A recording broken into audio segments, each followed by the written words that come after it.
The scene begins with Karen, played by Catherine Hicks, returning home with Chucky in her arms after her son Andy, played by Alex Vincent, was sent to a mental hospital for believing that the doll was alive. The scene starts off a bit slow, gradually building suspense as it goes along. Just give it a moment because things are about to pick up. While she does at first seem a bit suspicious, but it mostly just comes across as though she wants to believe that Chucky is alive just so she can prove that her son isn't crazy. Say something, damn it! Hi, I like to be hugged. After a failed attempt to get Chucky to speak, she realizes how ridiculous the whole thing is and walks away. Now here's a good shot. I like how they made sure to keep Chucky on screen, but having him blurred out in the background. Every time I watch this scene, I always feel as though Chucky had moved a bit, like very subtly looking over towards Karen. It almost feels like an optical illusion, and when it cuts away to the box and then back to Karen, you could almost swear he had moved. He wants you for a best friend. Yeah, sure. This shit just got real. The moment you hear that music cue and the overly dramatic zoom in on those batteries, you know there's no going back now.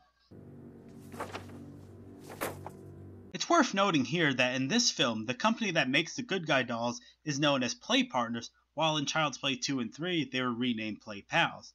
It's nothing really major, just a nice bit of trivia. This is the money shot right here. Personally, I find this shot to be a really good example as to why older horror films worked so much better than modern ones. Allow me to explain. If this was a modern horror film, when Karen turned around, Chucky would be gone, which would undoubtedly reveal that Chucky was alive and take away most of the tension in the scene.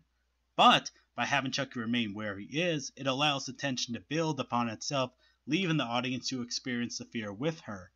It's little things like this that made older horror films so much more suspenseful.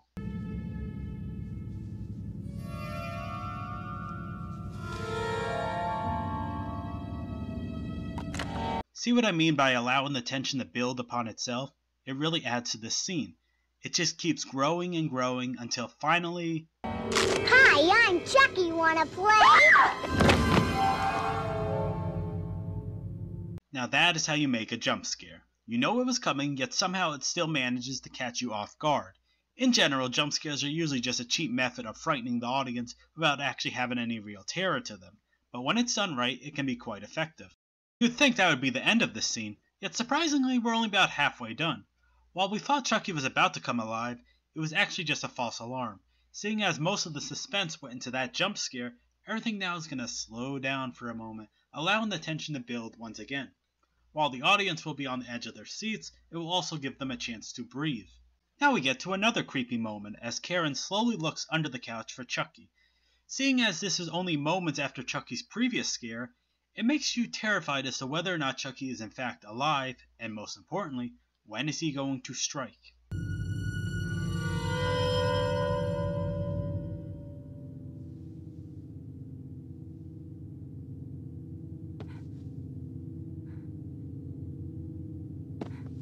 Now that Karen is certain that something is completely abnormal about this doll, she's no longer going to play around.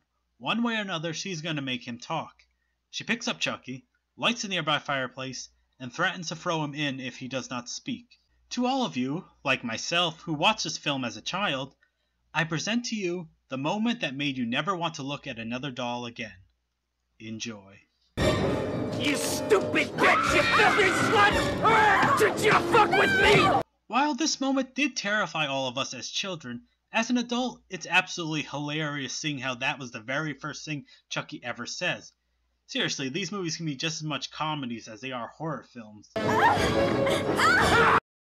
Now that is terrifying, wouldn't you agree? Chucky is just dripping with evilness. Also, to anyone complaining as to why she doesn't just throw Chucky into the fire, you have to remember that she's terrified and acting just on instinct. She obviously wouldn't be thinking clearly. But as soon as she does gain her bearings once again, she then proceeds to toss Chucky away. Let's take a moment to relax. So this scene had not one, but two fantastic scares. The first one focusing more on building suspense, while the second one going straight for the kill with some comical undertones. Funny thing is that the setup for these two scares are actually a good metaphor for this entire film. You see, this scene is smack dab right in the middle of the film, around 40 minutes in, and there'll be about another 40 minutes after. The first half of the movie takes itself rather seriously with a great emphasis on suspense, while the second half is a bit more comical while still having a dark presence to it.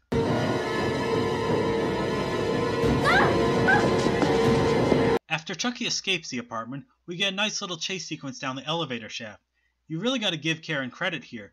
Only moments after discovering that Chucky is alive, she is already ready to chase him down.